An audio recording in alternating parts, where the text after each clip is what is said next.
boa noite a todos e todas que nos acompanham. Estamos aqui com um novo programa, um novo produto da Academia Brasileira de Direito do Trabalho. Trata-se do ABDT Memória Viva. Este programa visa trazer para a sociedade brasileira e internacional um pouco dos dados dos membros da Academia Brasileira de Direito do Trabalho, conhecer esses grandes nomes, esses grandes luminares que atuam na academia e atuam no mundo do direito e do processo de trabalho. E para este primeiro episódio, foi escolhido a dedo o nosso entrevistado. Como senhoras e senhores, tenho aqui a honra, o prazer, o privilégio de ter contato com o nosso eterno ministro Almir Pazianotto Pinto. Ele é uma figura importantíssima no direito do trabalho brasileiro há décadas. Atuou nos três poderes da República. É alguém que teve uma militância na advocacia, e até hoje atua, e também na academia. Então, não teríamos, talvez, uma outra figura tão emblemática para iniciar os nossos trabalhos. Então, senhoras e senhores, com vocês, o nosso ministro Almir Pazianotto Pinto. Seja bem-vindo ao ABDT Memória Viva. Muito bom dia, confrade Pamplona. Estou extremamente lisonjeado com tantas deferências. Eu sou apenas mais um membro da academia e mais um integrante da OAB. Eu me inscrevi em 1961. A minha vida, Pamplona, começa em Capivari, uma pequena cidade do interior de São Paulo, onde o meu pai era fotógrafo. A família não tinha nenhum advogado, seja pelo lado do pai, seja pelo lado da mãe. Eu fiz lá os cursos fundamentais, terminado o ginásio, fiz o científico, prestei o vestibular na Faculdade de Direito de Campinas, fui aprovado. Tranquei a matrícula no primeiro ano porque eu fazia o tiro de guerra e não havia como conciliar as atividades do tiro de guerra com a faculdade que ficava em Campinas. Não tinha como viajar. Tranquei, voltei no ano seguinte, concluí o curso em 1960. E como todo jovem advogado, recém-formado, a minha bagagem era muito escassa. Sim. Sabia muito pouco. A faculdade ensinava o direito, mas não ensinava como pôr em prática o Verdade. direito, como exercer a profissão. Nós saíamos sem saber como preencher ou como redigir uma procuração. Era a época da máquina de escrever mecânica, Verdade. pesadona. Eu voltei para Capivari formado, aposentei a minha máquina Rolleiflex, com a qual eu trabalhava, e comecei a advogar, procurado por umas meninas de uma fábrica de tecido local, numa época em que ninguém era registrado. Só grandes empresas é que registravam empregados. Então, essas meninas também não eram registradas. E uma delas, não sei como, procurou a Federação dos Trabalhadores nas Indústrias de Fiação e Tecelagem do Estado de São Paulo, dizendo que essas meninas haviam ajuizado essa reclamação. E passado alguns dias, eu fui procurado pelos três principais dirigentes da federação. Pararam uma Rural Willis antiga, na frente do meu escritório, perguntaram sobre o doutor Almir. Eu me apresentei, contaram que haviam sido procurados pelas meninas e pediram para ver o processo que eu estava fazendo. Eu mostrei e eles disseram que estava correto e me propuseram pagar uma ajuda de custo, o que me caiu do céu, que foi o primeiro rendimento que eu tive na vida como advogado, Advocacia. na advocacia. O que eu não sabia é que a federação era um domínio do Partidão, do Partido Comunista Hum, Brasileiro, muito influente na vida sindical na década de 60. olha Havia só. uma disputa, o Partidão tendo como linha auxiliar o Partido Trabalhista Brasileiro, no governo, o presidente João Goulart, e os comunistas, em função de uma resolução tomada pelo partido na década de 50, resolveram penetrar na vida sindical. E aqui abro um parênteses para dizer que o Partidão tinha receio da vida sindical pelo temor de ser contaminado pelo peleguismo, Hum, fato que eu só vim a tomar conhecimento anos depois. O secretário-geral, que era o maior cargo, por ser uma célula do Partido Comunista, chamava-se Antônio Chamorro. uhum, O presidente chamava-se, já me lembro o nome, o tesoureiro chamava-se Manuel Lourenço. E eu trabalhei para a federação. Pelas mãos da federação, eu fui advogado em Sorocaba, já no final de 63, para os testes e para os metalúrgicos. E lá eu fui apanhado pelo golpe de 31 de março de 1964. O delegado de polícia, Fausto Madureira Pará, uhum. me chamou e me expulsou da cidade. Meu Deus. Me deu 5 minutos para deixar Sorocaba. Eu pedi meia hora.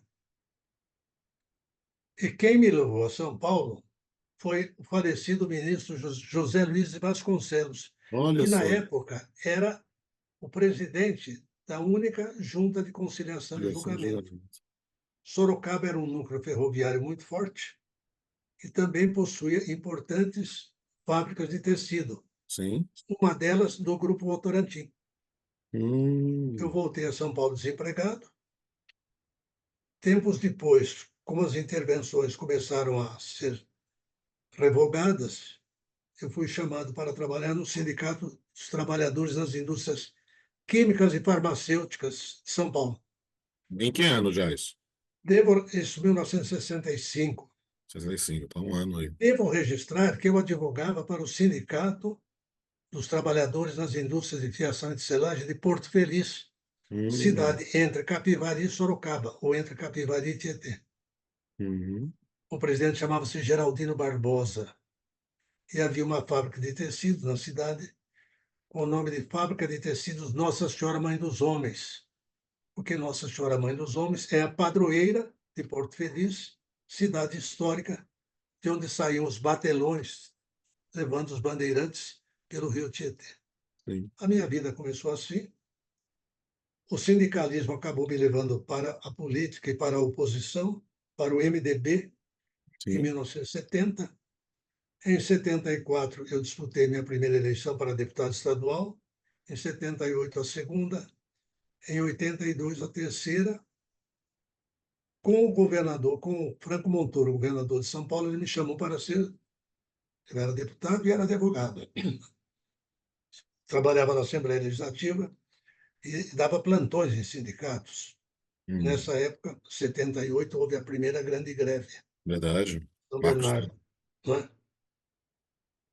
E o Montoro me chamou para ser o seu secretário do Trabalho. Sim.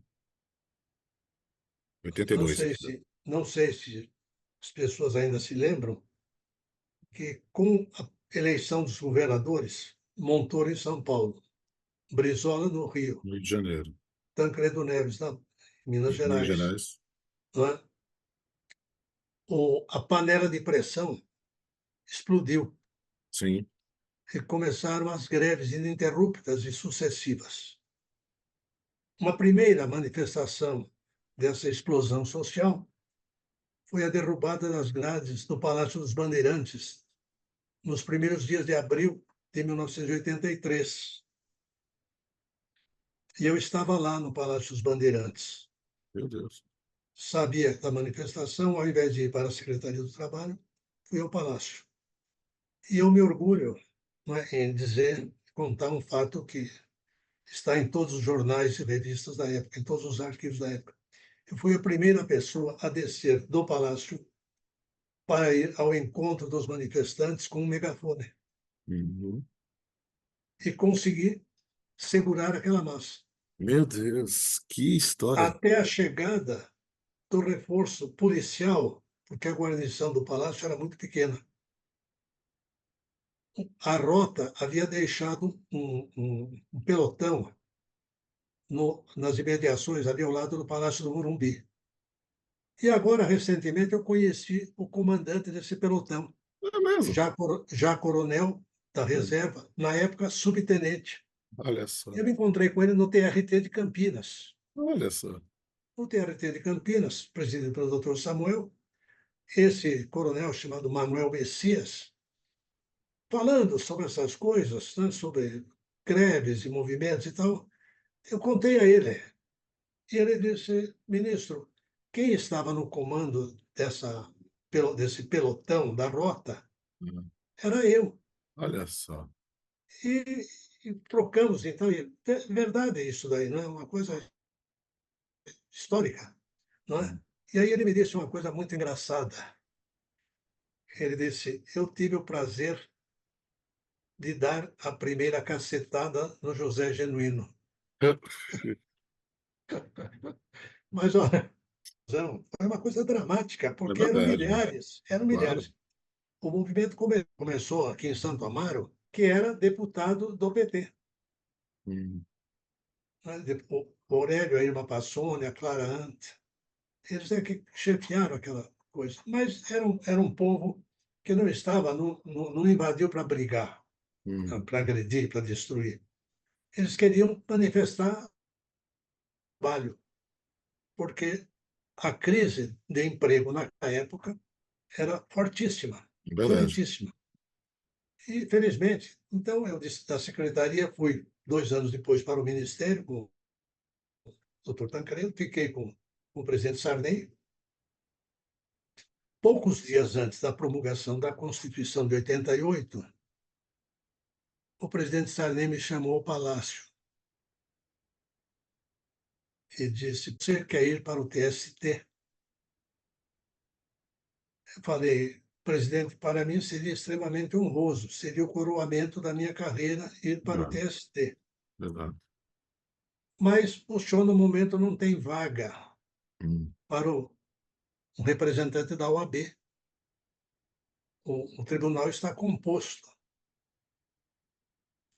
Ele me disse: Pazianotto, eu crio a vaga para você.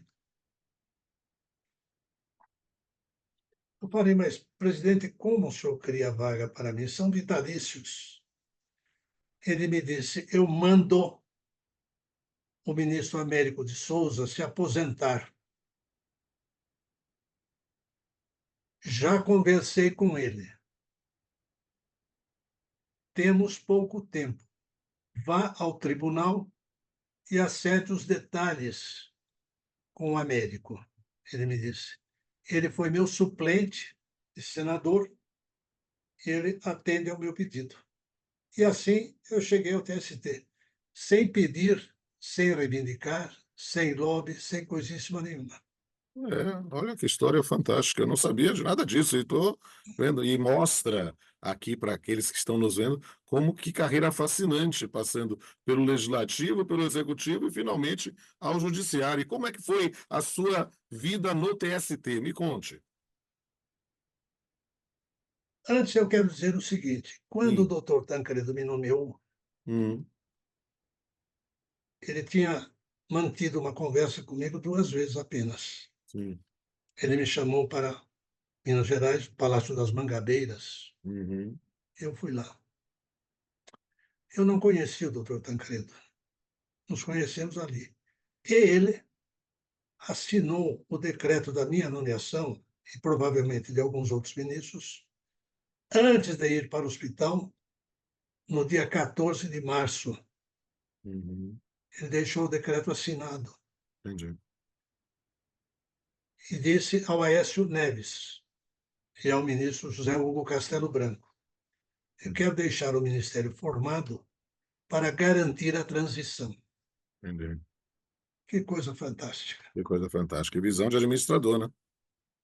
Agora, a minha vida no TST não foi fácil, porque, como dizia o saudoso ministro Orlando Teixeira da Costa, um dos Saudosa mais memória. brilhantes magistrados que eu conheci, Que foi presidente, inclusive, da Academia Brasileira foi, de Trabalho. foi presidente, e a quem eu devo a minha indicação para a academia. Hum, O ministro Orlando Teixeira da Costa dizia: este não é um tribunal de justiça, este é um tribunal de unificação da jurisprudência. Essa é uma manifestação profunda, mas para o leigo difícil de entender. Como é uhum, que um tribunal não é de justiça? uhum. Né? Acontece que essa unificação da jurisprudência é absolutamente essencial ao bom funcionamento de qualquer órgão do Poder Judiciário. E para a própria pacificação das relações de trabalho no Brasil, né? E também para que haja segurança jurídica. Claro, O empregador e o empregado, ou os seus advogados, devem conhecer a jurisprudência para não começar a ajuizar ações temerárias. exatamente. Não é isto?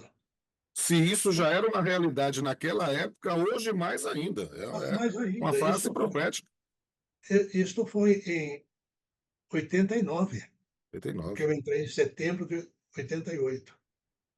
Não é? Era difícil para um advogado como eu, que, quando militava na advocacia, tinha pouca frequência ao TST, não é? Eu fazia muito dissídio coletivo, essas coisas. Mas essa questão da jurisprudência é importantíssima, não é? Porque o Poder Judiciário, como as Forças Armadas, ele se baseia nos princípios de hierarquia e disciplina. Quantas vezes eu ouvi um colega de bancada dizer: olha, eu, eu tenho um ponto de vista diferente do ponto de vista da corrente vencedora, do voto do relator, mas, por disciplina judiciária, eu acompanho a maioria. A ideia é vencido, porém, mesmo não convencido. Mesmo não convencido, mantenho as minhas convicções, mas por disciplina judiciária, não é? Então, Isso. eu aprendi muito no TST, tenho saudades de lá.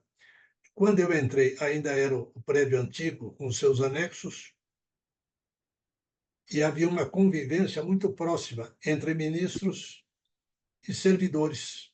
Sim. Havia um número muito reduzido de assessores para cada gabinete. Uhum. O doutor Américo de Souza, quando se aposentou, ele deixou naquela época uma carga de processos que foi considerada um absurdo, 2.000. Hoje, há gabinetes com 30.000 É processos. verdade. Da minha passagem pelo TST, eu quero registrar poucos fatos. Primeiro, com a participação, a ajuda e a colaboração do Dr. Gustavo Caribé e da então diretora doutora Luzia Costa Freitas, nós criamos a numeração única. O tribunal pioneiro no número único de processo foi o TST. Depois, o Conselho Nacional de Justiça também adotou e mudou um pouco, né, o sistema. Sim. Né? Mas o nosso sistema era muito bom. Mas a lógica era a mesma e a lógica que hoje se imprime, inclusive, no Exatamente. PJR. Porque, como advogado, eu percebia as dificuldades geradas pelo processo que, em cada etapa, em cada instância, recebe um novo número. Verdade. O número do agravo de instrumento não era o número do recuo de revista. É, não fazia sentido. Não E fazia era sentido nenhum. A segunda coisa que eu criei, e me orgulho muito, foi a penhora online. uhum, O convênio foi assinado por mim e pelo Dr. Armínio Fraga. uhum. E isso foi um passo importantíssimo para o processo. Ah, eu estou na magistratura há 29 anos e posso lhe dar o testemunho que é realmente um dos instrumentos de efetividade da prestação jurisdicional. Avançamos muito. E o interessante é que esse avanço não foi nem produto de emenda constitucional, nem de lei, Não, foi simplesmente de uma uma resolução resolução, administrativa. de um convênio, Isso, que até hoje continua. O isso, ministro Mantuil fez algumas mudanças na sua claro. Houve as adaptações administração, tecnológicas naturais do é, tempo, mas mas o a essência é primeiro mesmo. convênio foi assinado por mim. Isso provocou uma revolta entre os empresários, Hum, foi uma coisa terrível. uhum, E eu, muitas vezes participando de um seminário com a presença de advogados, hum, empresários e tal, era obrigado a explicar, hum, não é? Porque as execuções não eram efetivas. isso, O cidadão dava uma geladeira velha, em penhora, um caminhão quebrado, isso. não é isso? Uma estante de Nunca, ferro. nunca se encontrava dinheiro. Ou ele Isso. escondia, uma coisa assim. Ele entrava, não é? Ele era notificado, dava em penhora um elevador do prédio. Hum, Eu me lembro de ter visto a execução do elevador. Como é que você tira o elevador do prédio? exato. Não é?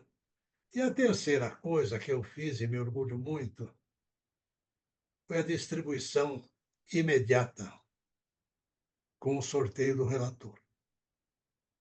Porque o processo lá no TST às vezes levava 3 anos, 3 anos e meio Vai ser distribuído. para ser distribuído.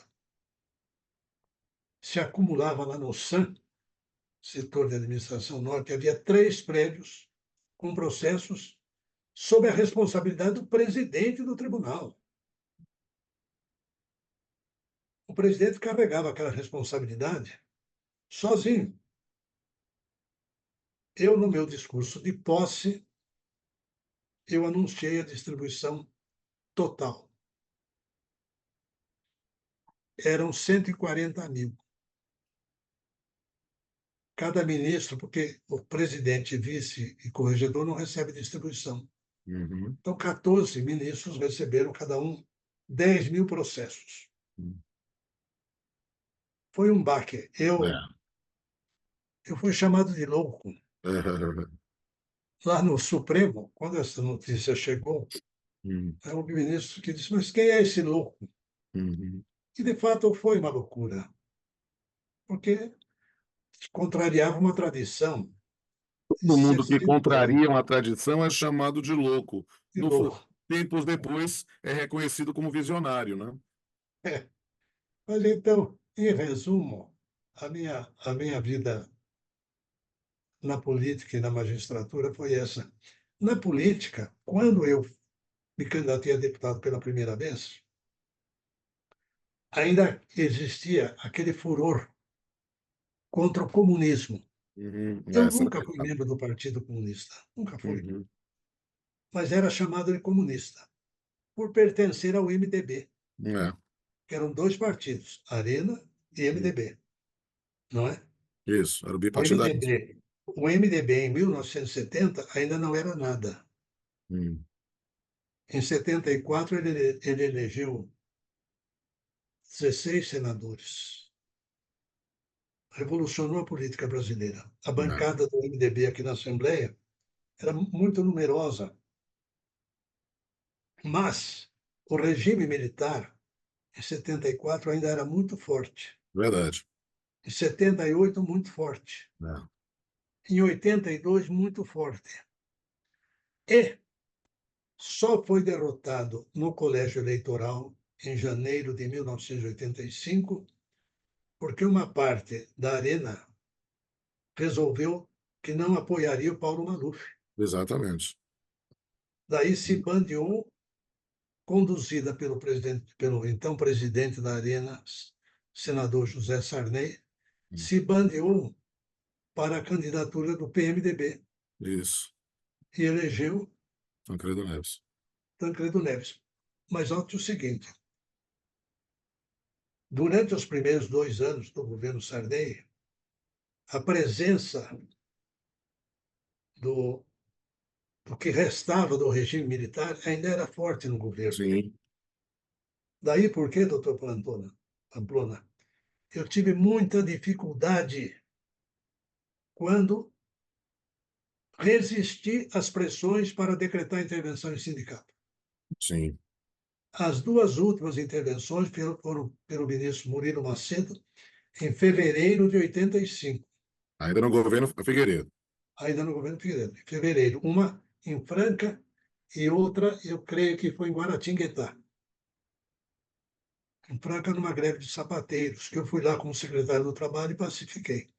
Mas eu assumo o Ministério do Trabalho pressionado fortemente pela ala radical, É uma cultura autoritária, né, que havia até aquele cultura momento. autoritária, que dispunha de um instrumento legal, Exato, que era o Decreto-Lei 1632, verdade.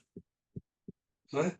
Mesmo a 4.330 e a 1632 e a CLT exigiam intervenção, ou melhor, determinavam a intervenção pelo Ministério todas as situações de que um dissídio ou circunstâncias, né, apresentassem um perigo para a sociedade. Isso era interpretado com muita largueza. Não é? o, o, o Lula sofreu duas intervenções, Sim. 79 e 80. Uhum. E a última intervenção foi mantida até o término do mandato dele e a eleição do Jair Meneghelli. Sim. Mas então, o que mais podemos falar? Eu queria ouvir agora um pouco, porque eu estou aqui embevecido, porque é uma aula de história viva, e a lógica deste programa da academia é justamente ver a memória viva transmitida por quem viveu a história. Não é contar história, é ser testemunha da história. Mas eu quero ouvir do senhor também como é que a academia entrou em sua vida. A Academia Brasileira de Trabalho entrou. O senhor já mencionou essa figura impoluta e saudosa do ministro Orlando Teixeira da Costa, mas eu quero compreender como entrou na Academia Brasileira de Trabalho, e eu sei que o senhor faz parte de outras academias, fique à vontade para falar Olha, também. doutor Pamplona, se eu não estou enganado, há uma diferença entre a academia hoje e a academia daquela época. Sim, Porque, na época, não sei por que razão, as vagas da academia não eram tão disputadas como hoje, é verdade. não é? É. Eu não tive oponente. É. Naquela época havia uma indicação pela diretoria, a votação, mas era uma chancela do nome. Na verdade, o Exatamente. acesso a vários, talvez a própria disseminação do Direito do Trabalho e a importância que a academia, a antiga Academia Nacional de Direito do Trabalho, quando nós ingressamos, com o novo nome hoje, Academia Brasileira de Direito do Trabalho, ganhou uma dimensão tal que as pessoas ficaram realmente muito interessadas em participar. É verdade, mas naquela época era algo assim muito mais um Homenagem. coroamento de uma carreira. A homenagem ao doutor Orlando, por quem eu tinha uma afeição muito especial. E olha, que eu tenho, o tribunal do qual eu participei era uma coisa fantástica. Até o clima interno, o ambiente, a amizade.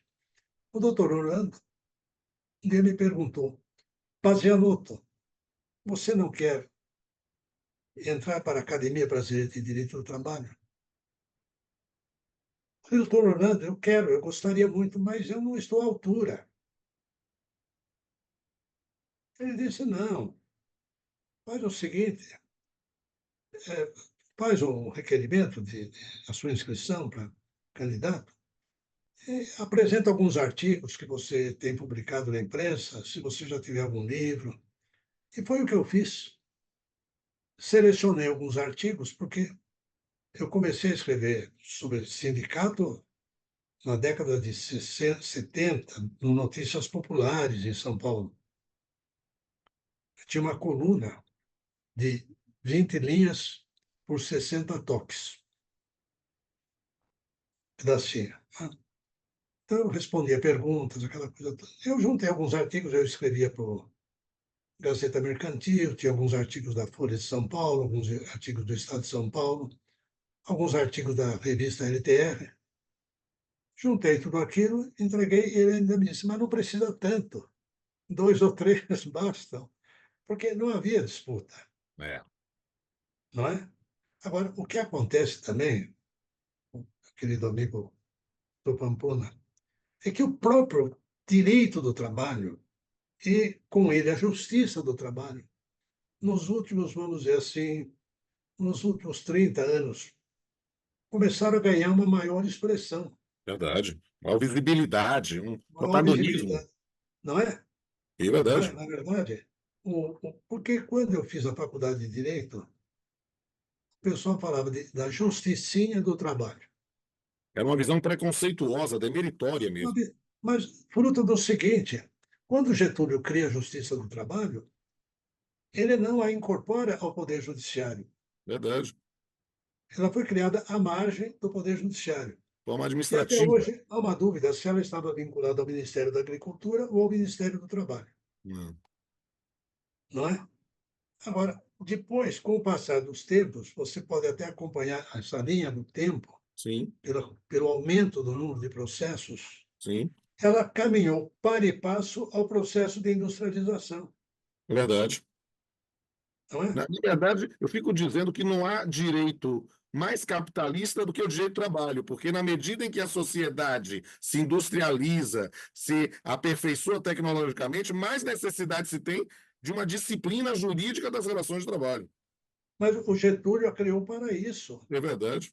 O Getúlio a criou, não é, como um instrumento de defesa do capitalismo contra uma temida, preocupante Onda vermelha, né?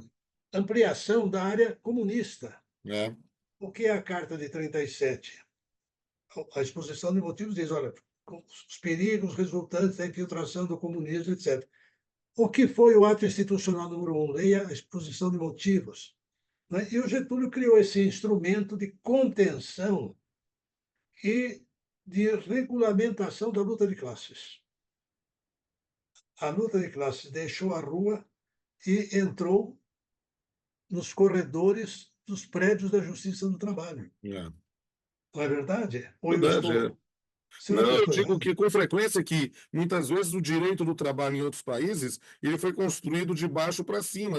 No Brasil foi de cima para baixo, economizando talvez sangue, suor e lágrimas, mas atrelando ao Estado, é verdade.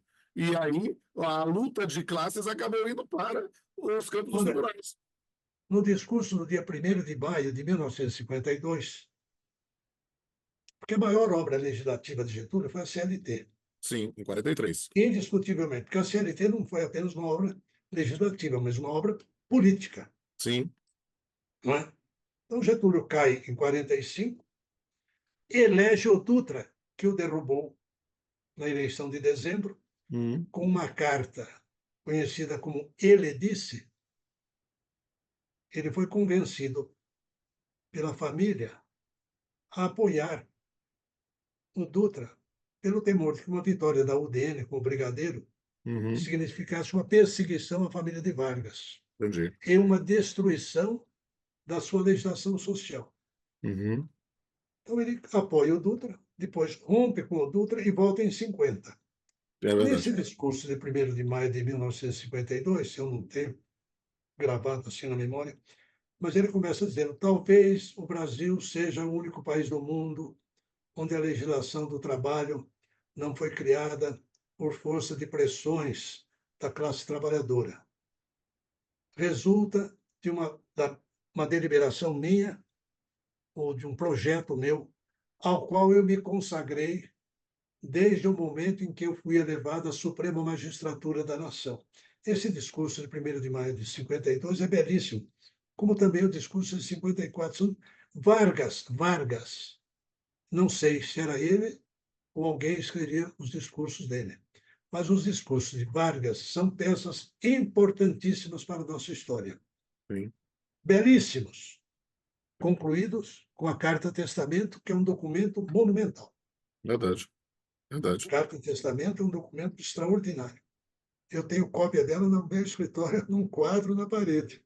Hum, Entende? Então, a legislação trabalhista nasceu de cima para baixo, para um país que ainda não estava industrializado, verdade. em 43. Não é? A Revolução Industrial Brasileira, a primeira, eu acho que começa com a vinda da indústria automobilística, É, que foi o faz que deu sentido. um grande impulso ao desenvolvimento industrial. Foram as indústrias automotivas. Imagina que São Bernardo, que era uma cidade onde se produzia móveis artesanais, recebe a Volkswagen, recebe a Mercedes, recebe a Scania, recebe a Ford, e ela recebe milhares de pessoas vindas do norte e do nordeste, do interior do país, que a indústria automobilística, ela forma para trabalhar nas suas instalações.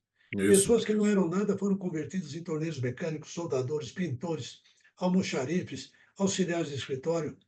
Põe a indústria automobilística, não Foi. é? Agora, a Justiça do Trabalho acompanhou esse movimento, veio atrás. Para você ter uma ideia, durante o governo Figueiredo não foi criada uma única junta de conciliação e julgamento. Ele ficou na presidência 6 anos. Isso.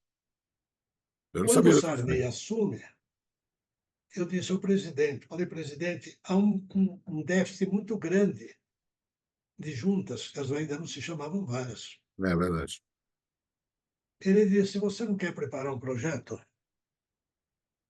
Eu fui pesquisar e havia um projeto do Fernando Lira, Uhum. parado. Fernando Lira era o ministro da Justiça, Sim, eu lembro. tomou posse comigo. Havia um projeto dele que eu examinei e reformulei, criando mais, eu acho que foram 120 e tantas juntas em todo o país. Né? 120 e tantas. E eu não podia perder a ocasião, incluir a minha cidade, Capivari. É. E aí aconteceu uma coisa, Pampona, fantástica. O projeto foi aprovado com emendas, mais umas 30 juntas, criadas por emendas, sobretudo do Norte e Nordeste. Quando o projeto foi à sanção, o presidente Sarney sancionou. Foi para publicação. Eu estava no Rio de Janeiro,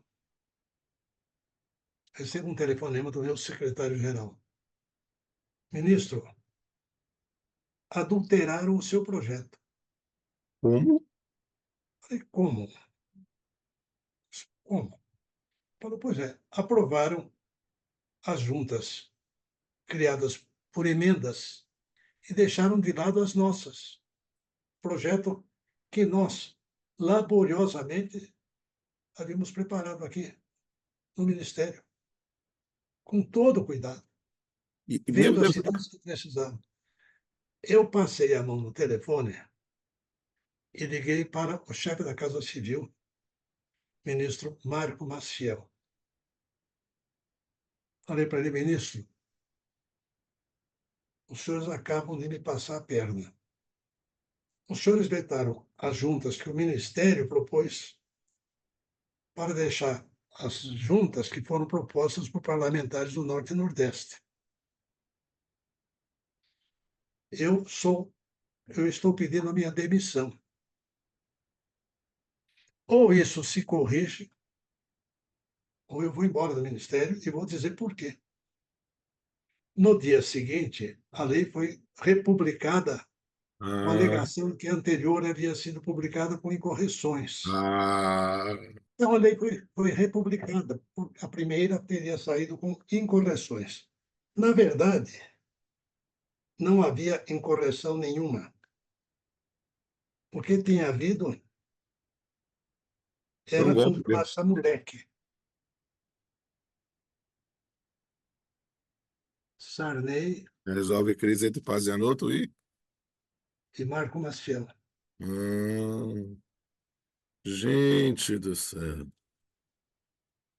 Que interessante saber disso. Não, olha, Jornal do Brasil, 10 de maio de Há uma 86. frase atribuída a Bismarck, né? Se nós soubéssemos como são feitas as leis e as salsichas, nós nunca nos valíamos delas, né? E é É, interessante ver como as leis saem, né? isso daí foi uma coisa para ver como é que é o subterrâneo do poder.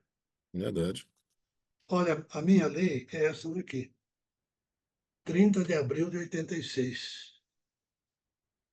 Então, esta foi a republicação daquela que tentaram Uhum. impingir. Meu Deus, olha só. É uma coisa verdadeiramente Que fantástica, depoimento interessante isso. não é? É O, verdade.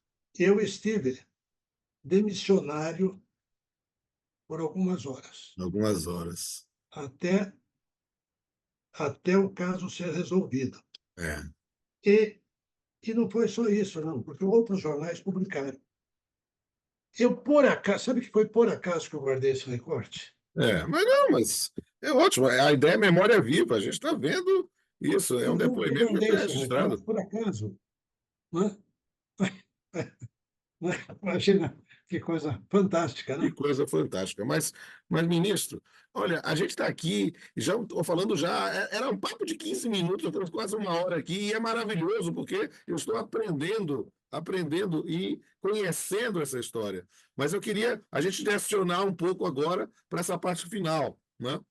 Pensando um pouquinho mais nessa parte da academia. Posso lhe contar apenas mais um Conte, conte, fato? conte, então vale a pena. Um dos maiores tribunais hoje do país é o de Campinas, Sim, a 15ª. que foi criado sob uma Constituição que não previa a existência de dois tribunais no mesmo Estado, É verdade, nem a extensão de um tribunal. Mas o Tribunal de São Paulo, ele estava sobrecarregadíssimo. é verdade.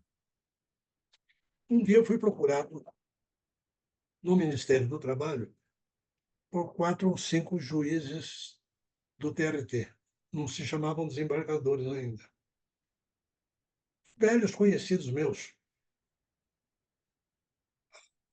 Adilson Bassalho, Rubens Ferrari, e falaram da ideia de criação de um outro tribunal para desafogar São Paulo.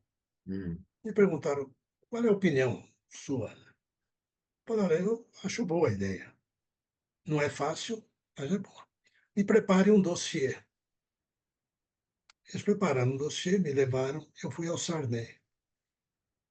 Falei, presidente, há um movimento para a criação de um outro TRT em São Paulo, porque o atual está muito sobrecarregado.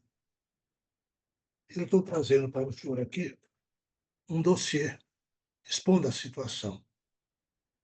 O Salim me fez a seguinte pergunta: o que você acha, Pazianotto? Eu respondi: eu acho bom, presidente. Ele disse: então vamos criar. Mandou a Casa Civil preparar o projeto, encaminhou o projeto à Câmara dos Deputados. Na Câmara dos Deputados, o deputado Francisco Amaral Campineiro articulou o apoio uhum, das bancadas e um Tribunal Regional do Trabalho foi criado com essa simplicidade. é. Curiosamente, o TST não foi ouvido. Hum, Não foi ouvido. O ministro, o saudoso e querido ministro Marcelo Pimentel era contra. hum. Entende? Então, eu Evitou um conflito, né? evitei pedir a opinião do TST. É, porque se pedisse, poderia ser abortada a ideia, né? E o Poderia. 15ª hoje é um dos maiores regionais do país em movimentação, né? É o segundo. É o segundo, só perde para a segunda região, que é São Paulo. Né? Mas o que mais que o querido amigo deseja Olha, saber? eu, na verdade, eu estou tendo uma aula de história, estou aprendendo, está sendo uma satisfação imensa. Eu imagino que todos os nossos ouvintes em todos os cantos do país ou fora sejam também. Eu queria, na verdade, pensando agora no momento de vaticinar, eu queria ouvir do senhor quais são as suas perspectivas para o futuro do direito do trabalho, para o futuro da justiça do trabalho, né? Alguém que viveu intensamente tudo isso, para a própria dentro da Academia Brasileira de Direito do Trabalho, compreender um pouco isso. Acho que a sabedoria de que tem a quilometragem que o senhor tem é algo que a gente não pode desprezar, né? E ver como é que o senhor veja a situação atual e o futuro.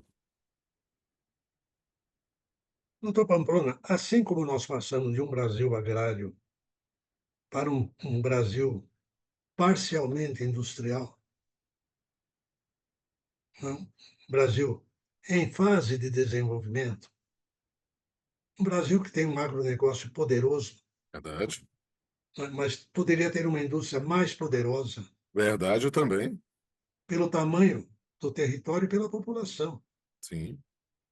Mas o Brasil agora está em uma outra fase de transição, segundo eu penso. nós estamos deixando aquilo que alguns autores denominam de período industrial para um período pós-industrial, que está sendo feito sem muita programação aqui no Brasil, um pouco ao sabor do acaso. O primeiro robô chegou a São Bernardo em 1987 e encontrou resistência no sindicato. O sindicato previu a perda de emprego, O fim dos empregos. substituição, não é? Que de fato aconteceu, continua Sim, acontecendo. Agora, essa era que nós podemos denominar de a informatização da da sociedade, era tecnológica. era tecnológica, era da globalização, Sim. não é? Ela é inevitável, não há como retroceder. A pergunta é a seguinte: nós vamos aceitar que isso aconteça mais ou menos ao sabor do acaso, de investimentos, de como os empresários encaram, de como os sindicatos reagem, Ou ou vamos nós tomar as temos, rédeas da história?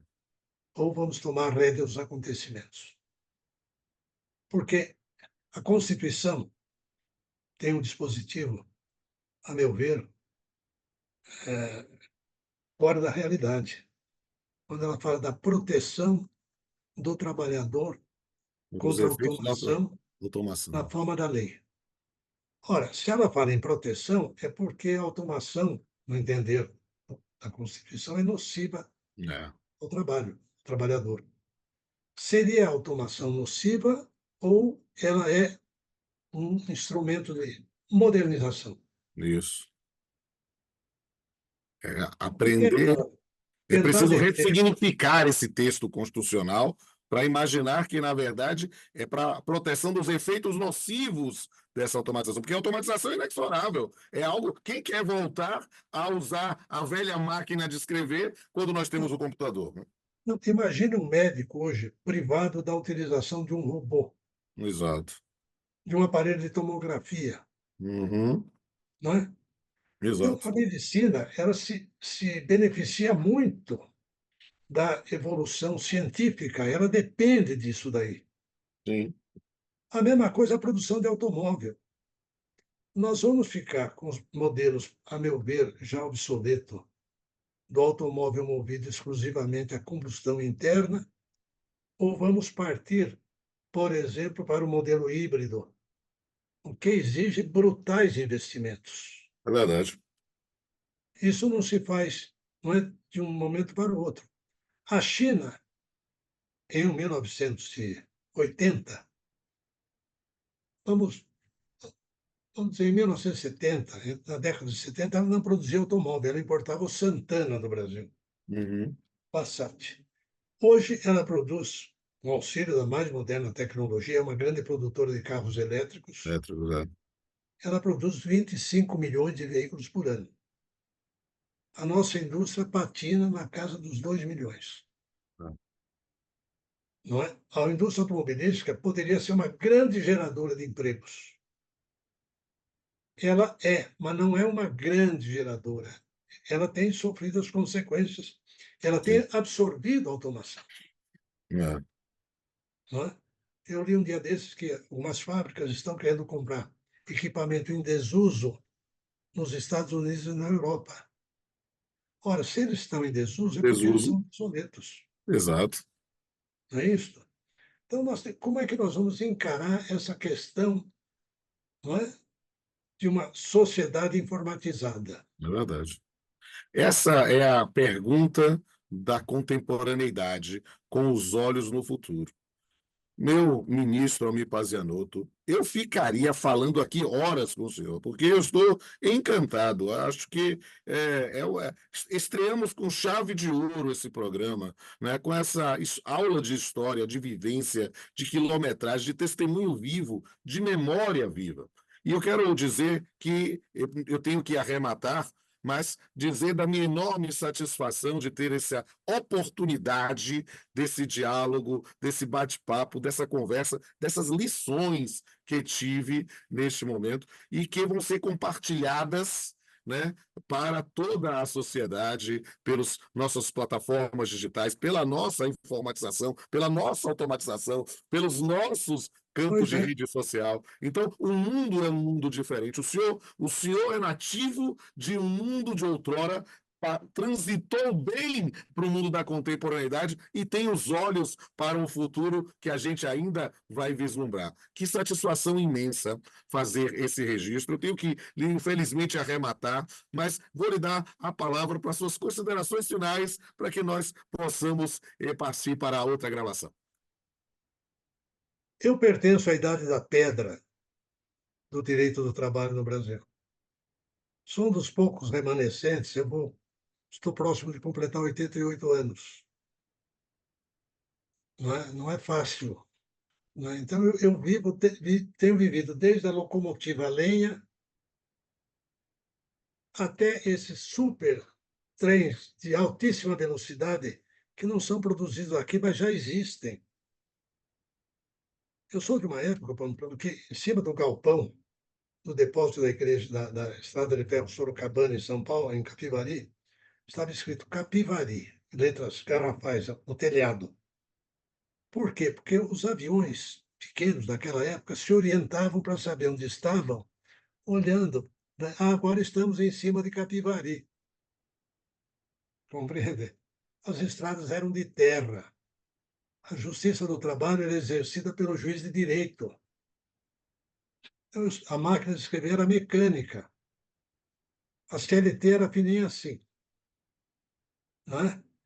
E eu estou aqui tentando acompanhar os acontecimentos, tentando entender as coisas, como elas se passam, com uma preocupação dominante. Não há nada pior do que ser desempregado. O desempregado é um pária, sobretudo quando ele não tem perspectiva de conseguir um emprego, Sim. um trabalho permanente, né? Um vínculo com a Previdência. Então, o desemprego é um mal a ser combatido. Como? Com segurança jurídica. Getúlio não criou a CLT para destruir as empresas. Getúlio criou a CLT para abrir espaço para investimentos geradores de emprego, oferecendo segurança para o trabalhador, para o empregador e para o Estado. Perfeito. O Estado também se beneficia quando a sociedade está tranquila, está ordeira, está trabalhando, está ganhando, está vivendo. Eu não diria melhor. Então eu como estou já como naquela corrida de revezamento, prestes a passar o bastão, eu apenas espero que as novas gerações encarem esses desafios e consigam resolvê-los. Veja o que é a insegurança. Até uma semana atrás, o estado do Rio Grande do Sul era um dos mais prósperos do Brasil, um dos mais ricos do Brasil, com agronegócio e indústria, né? Com uma classe trabalhadora de alta qualidade. Subitamente, tudo isso desaparece. Então, nós temos que nos proteger também contra o imprevisível. Porque tudo que é sólido desmancha no ar. Desmancha no ar, disse um velho barbudo. Um velho barbudo. Agradeço Que muito. maravilhoso. Eu é que agradeço e quero dizer a todos e todas, olha, que sigam aqui os canais da Academia Brasileira de Trabalho, as nossas plataformas digitais, se inscrevam, ativem as notificações, vejam e revejam esse vídeo maravilhoso do ministro Almir Pazianotto Pinto e a gente se encontra em uma outra oportunidade. Muito obrigado. Um grande abraço a você, às confreiras e aos compadres e a todos que nos acompanharam hoje. Muito obrigado. Até a próxima. Obrigado. Só queremos, por isso brilhemos e vamos vencer. Academia Brasileira de